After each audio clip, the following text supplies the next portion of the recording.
बिस्मिल्लाहिर्रहमानिर्रहीम। अस्सलामुअलैकुम नाज़रीन कराम, नई वीडियो में आपको खुश आमदीद कहते हैं।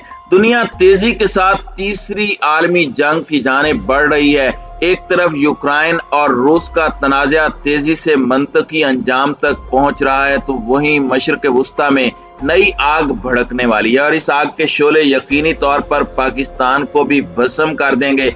लिहाजा अब बहुत जरूरी हो गया है कि पाकिस्तानी हुकूमत फौरी तौर पर मुतहर्रिक हो जाए और मशरिक़ वुस्ता में सुलगती चिंगारियों को शोले बनने से रोक ले, क्योंकि अमेरिका की पूरी कोशिश है कि किसी तरह सऊदी अरब को जंग का मैदान बनाया जाए। फिर यकीनी तौर पर पाक फौज को वहां जाना पड़ेगा और फिर अमरीकी और मगरबी ताकतें अपने नापाक अजाइम का घनौना खेल खेलेंगी। वैसे तो पाकिस्तान की अफवाज और खुफिया एजेंसियों की तमाम मामलात पर नजर है, लेकिन अब हुकूमत को तेजी दिखानी होगी। सबसे पहले आपसे ताज़ा तरीन पेशरफ्त शेयर करते चलें कि अमेरिका ने अपने लड़ाका F-22 तैयारे UAE भेज डाले हैं। जाहिर है ये लड़ाका तैयारे किसी एयर शो में शिरकत करने या मुसाफिरों की मुंतकली के लिए तो आए नहीं है। दरअसल हालिया दिनों में हौसी बागियों की जानिब से UAE पर मिसाइल दागने के वाक़े को जवाज बनाकर अमेरिका ने यह लड़ाका तैयारे अबू धाबी भेज दिए हैं, ताकि यहाँ से यमन पर बमबारी की जा सके। हौसियों को निशाना बनाने की आड़ में यमन की ईंट से ईंट बजाई जाए, जिसके जवाब में यकीनी तौर पर हौसी बागी सऊदी अरब और UAE में हमले करेंगे। इस तरह ये ममालिक आग में जलते रहेंगे और अमेरिका पहला पत्थर फेंक कर दूर खड़ा होकर सिर्फ तमाशा देखेगा और दोनों तरफ असला फरोख्त करेगा। अमरीकी फिजाइया ने बताया है कि यमन में ईरानी हिमायत याफ्ता हौसियों के मुत्तहिदा अरब अमारात में हमलों के बाद अमरीकी F-22 लड़ाका तैयारे अबू धाबी भेज दिए हैं।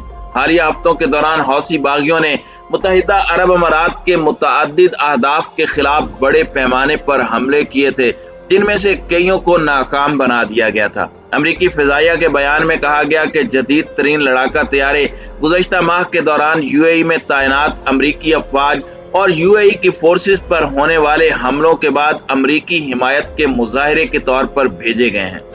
नाज़रीन कराम, अब ये तो पूरी दुनिया जानती है कि अमेरिका जब एक दफा कहीं पहुंच जाए तो वहां से आसानी से नहीं निकलता। फिलहाल अमेरिका ने यह लड़ाका तैयारे UAE भेजे हैं, लेकिन इसका असल हदफ हिजाज मुकद्दस यानी सऊदी अरब है।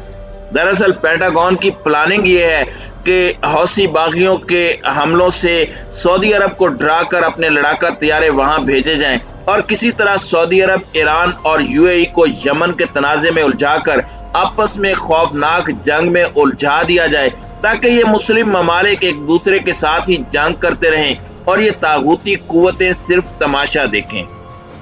नाज़रीन कराम, पाकिस्तान ने पहले 2015 में अमरीकी साजिश को नाकाम बनाया था, जब 58 मुल्कों पर मुश्तमिल अरब इत्तेहाद में पाकिस्तान की शमूलियत पर जोर दिया जा रहा था। उस वक्त पाकिस्तानी सियासी और अस्करी क़यादत ने दबंग फैसला करते हुए वक्ती तौर पर सऊदी अरब और UAE की नाराजगी मोल ले ली थी, लेकिन इस इत्तेहाद में शिरकत करने से माजरत कर ली थी। बल्कि पाकिस्तान की जानिब से पेशकश की गई थी कि हम ईरान और सऊदी अरब के दरमियान कशीदगी कम कराने के लिए किरदार अदा करने को तैयार हैं। उस वक्त पाकिस्तान पतली गली पकड़कर इस तनाज़े से निकल गया था। इसलिए अब की बार अमेरिका ने ऐसा खेल रचाया है कि वो सऊदी अरब को जंग का मैदान बनाए, क्योंकि पाकिस्तान और पाक फौज की जानिब से हमेशा कहा गया कि सऊदी अरब पर हमला पाकिस्तान की सालमियत पर हमला तस्वुर होगा। अब जाहिर है कि अगर सऊदी अरब पर हमला किया जाता है, खा वो किसी भी मुल्क या किसी भी मुल्क के हिमायत याफ्ता बागियों की जानिब से हो, तो फिर यकीनी तौर पर पाक फौज को मैदान में आना पड़ेगा। और यही अमेरिका चाहता है कि पाक फौज को इस जंग में कूदने पर मजबूर किया जाए, जिसके बाद पाकिस्तान में फिरका वाराना फसादात को भड़काकर अपने नापाक अज़ाइम पूरे किए जाएं। लेकिन हमारी क़यादत को इस साजिश का इदराक है। यही वजह है कि पहले भी पाकिस्तान ने अमेरिका की यह साजिश नाकाम बना दी और अब की बार भी ऐसा ही होगा। अमेरिकी तैयारे अबू धाबी के एयरबेस पर उतरे हैं, जहां तकरीबन 2000 अमेरिकी फौजी पहले ही मौजूद हैं। एयरबेस पर मौजूद अमेरिकी फौजियों ने गुज़श्ता माह हौसियों के हमलों के जवाब में पैट्रियट इंटरसेप्टर मिसाइल दागे थे। 2003 में इराक पर अमेरिकी हमले के बाद ये पहला मौका है जब अमेरिकी फौजियों ने खित्ते में इस दिफाई निजाम का इस्तेमाल किया है। अमेरिकी फिजाइया ने कहा है कि एयरमैन और F-22 वर्जीनिया के जॉइंट बेस के फर्स्ट फाइटर विंग तैनात किए गए हैं। अमेरिकी हुक्काम ने F-22 तैयारों और पायलट्स या एयरमैन की तादाद बताने से गुरेज किया है। ज़राए की जानिब से यह दावा किया जा रहा है कि इब्तदाई तौर पर अमेरिका ने 6 F-22 जेट UAE भेजे हैं। नाज़रीन कराम, अब हम आते हैं दूसरी अहम डेवलपमेंट की तरफ जो रूस और यूक्रेन के मुतालिक है। अमेरिकी सदर जो बाइडन और रूसी सदर व्लादिमीर पुतिन के दरमियान टेलीफोनिक राब्ता हुआ है, जिसमें सदर जो बाइडन ने रूस को खबरदार किया कि अगर यूक्रेन पर हमला किया तो उसे अमेरिका के फौरी और शदीद रद्द-ए-अमल का सामना होगा।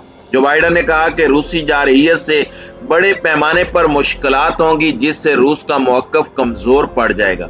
एक तरफ तो अमेरिकी सदर ने रूस को तड़ी लगाई, दूसरे ही लम्हे मुज़ाकरात पर आमादगी भी जाहिर कर दी। जो बाइडन ने कहा कि अमेरिका सफारतकारी समेत दीगर मामलात के लिए तैयार है। दोनों सदूर ने तकरीबन 1 घंटे तक फोन पर बातचीत की, जिसके बाद भी तनाज़ा हल न हो सका, क्योंकि रूस का सीधा साधा मौक़िफ़ है कि अमेरिका फौरी तौर पर खित्ते से निकल जाए और यूक्रेन को नेटो इत्तेहाद में शामिल करने की जिद न करे। नाज़रीन कराम, अब मामला यह है कि अमेरिका तो वैसे ही खुद को पूरी दुनिया का थानेदार समझता है, इसलिए वो यूक्रेन से किसी सूरत निकलने के लिए तैयार नजर नहीं आता। रूसी सदर व्लादिमीर पुतिन ने ढके छुपे लफ्जों में अमेरिका को धमकी दे दी है कि रूस अब सर्द जंग के जमाने वाला रूस नहीं है और ना ही यूक्रेन अफगानिस्तान है। लिहाजा अब अगर अमेरिका ने चूं-चरां की या छेड़खानी करने की कोशिश की तो यूक्रेन को अमेरिकी फौजियों का कब्रिस्तान बना देंगे। साथ ही रूसी सदर ने अमेरिकी हम मनसब को हरी झंडी दिखा दी, क्योंकि उन्होंने अमेरिका की जानिब से बढ़ाए जाने वाले दोस्ती के हाथ को थामने से भी गुरेज किया, जबकि सफारतकारी के जरिए मामले को हल करने की अमेरिकी पेशकश पर भी कोई यकीन दहानी नहीं कराई। रूसी सदर ने वाजे किया कि अभी तक वाशिंगटन ने मॉस्को के खदशात और तहफ्फुजात दूर नहीं किए। मॉस्को के मुताबिक नेटो की तोसी और यूक्रेन में अफवाज की तैनाती पर रूस को ठोस जवाबात नहीं मिले। अमेरिका के वजीर खारजा टोनी ब्लिंकन ने यूक्रेन के दारुल हुकूमत कैफ में अमेरिकी सफारत खाना खाली करने के फैसले का दिफा किया है। एंटोनी ब्लिंकन का कहना है कि यूक्रेन में मुमकिना रूसी फौजी कार्रवाई के पेश नजर अमेरिकी सफारत खाने को खाली करना दुरुस्त फैसला था। वैसे भी माजी में वियतनाम के सफारत खाने को खाली करने की तस्वीर अमरीकियों का मुंह चढ़ाती हैं, लेकिन अब गुज़श्ता बरस काबुल के सफारत खाने से सफारती अमले का इनखिला भी अमरीकी तारीख का हिस्सा बन गया है। तो लगता यही है कि अमरीका एक और हजीमत का दाग समेटने के मूड में नहीं था, इसलिए पहले ही सफारती अमले को निकाल लिया गया है। नाज़रीन कराम, अमेरिका की जानिब से सफारती अमला निकालने पर यूक्रेन के सदर भड़क गए और उन्होंने अपने बयान में कहा कि अमेरिकी सफारती एहलकारों की रवानगी पर अवाम खौफ व हिरास में मुब्तला न हो, सब लोग पुरसुकून रहें, सबसे बड़ा दुश्मन खौफ व हिरास है। दरअसल यूक्रेन के सदर भी अमेरिकी तोता चश्मी पर हैरान रह गए हैं कि अमेरिका ने ये क्या किया। हमें तो थपकी देता रहा कि डटे रहो, हम तुम्हारे साथ हैं, असला भी देंगे और माली इमदाद भी करेंगे और अक़वाम मुत्तहिदा में यूक्रेन के शाना बशाना भी खड़े रहेंगे। लेकिन अमेरिका ने तो जंग से पहले ही अपना सफारती अमला निकाल लिया, अपने शहरियों को यूक्रेन छोड़ने की हिदायत कर दी। अमेरिका की देखा देखी दर्जन से जायद ममालिक, जिनमें बरतानिया, फ्रांस, जर्मनी, कनाडा, जनूबी कोरिया और जापान वगैरह शामिल हैं, उन्होंने भी अपने शहरियों को फौरी तौर पर यूक्रेन से निकलने की हिदायत कर दी है। यूक्रेन की सरहद पर रूस ने 1 लाख फौजी तैनात कर रखे हैं। अभी तक मॉस्को की जानिब से तरदीद की जाती रही है कि वो हमला नहीं कर रहा, लेकिन चंद दिनों में यकीनी तौर पर रूस चढ़ाई करने जा रहा है। अब देखना यह है कि जब रूस यूक्रेन पर हमला करेगा तो अमेरिका किस हद तक यूक्रेन का साथ देगा, और इस सब में भारत के लिए भी सबक होगा कि वो अमेरिका की बातों में आकर चीन से पंगे लेना छोड़ दे, क्योंकि वाशिंगटन तो 7 समंदर पार चला जाएगा, लेकिन भारत के लिए मशहूर फिल्म शोले का डायलॉग ही काफी है कि अब तेरा क्या होगा कालिया।